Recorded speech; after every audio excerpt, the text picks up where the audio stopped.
Hello বন্ধুরা, রঞ্জিতার ঘরোয়া রান্নাঘর থেকে তোমাদের সবাইকে স্বাগত জানাই। আজকে তোমাদের জন্য নতুন একটা রেসিপি নিয়ে এলাম, দুধ সেমাই।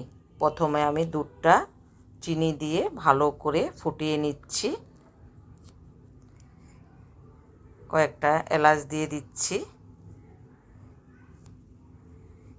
এই দেখো, ভালো করে চিনিটা গলিয়ে নিচ্ছি। এবার গুঁড়ো দুধ দিয়ে দিলাম, ওটাও একসঙ্গে মিশিয়ে নিচ্ছি। এইভাবে সেমাইটা রান্না করলে খেতে খুব সুস্বাদু হয়।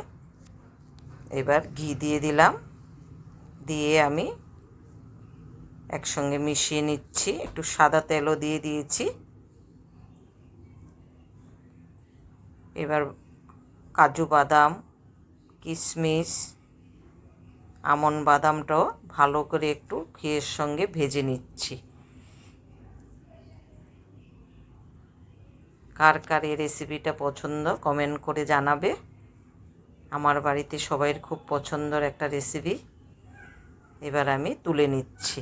এভাবে ভেজে নিলে সেমাইটা খেতে খুব সুন্দর লাগে। এই দেখো, এবার আমি সেমাইটাও ঘিয়ে ভেজে নেব।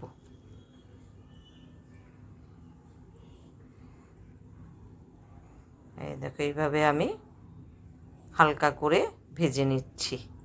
এবার তুলে নিলাম। এই দেখো, ভাজা হয়ে গেছে। এইভাবে ভেজে নিয়েছি। এবার কড়াতে আমি সেমাইটা দিয়ে দিচ্ছি, দিয়ে আমি যে গরম করে রেখেছি দুধটাও দিয়ে দিলাম, দিয়ে আমি একসঙ্গে মিশিয়ে নিচ্ছি। এই সেমাইটা রুটির সঙ্গে, পরোটার সঙ্গে, লুচির সঙ্গে ফ্রিজে রেখে দিলে ঠান্ডা হলে খেতে খুব সুস্বাদু হয়। এবার সব কিশমিশ, আমন্ড বাদাম, কাজু বাদামটাও দিয়ে দিলাম, দুটো তেজপাতাও দিয়ে দিলাম, দিয়ে আমি কিছুক্ষণ ভালো করে ফুটিয়ে নেব। একদম সহজ রেসিপি।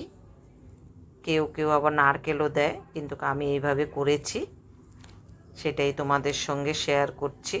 যদি তোমাদের ভালো লাগে লাইক দেবে, শেয়ার করবে, পাশে থাকবে। তোমাদের কাছে ছোট্ট অনুরোধ থাকলো। দেখো, দেখতে এরকম হয়েছে। আশা করি তোমাদের ভালো লেগেছে। সবাই ভালো থেকো, সুস্থ থেকো, পাশে থেকো।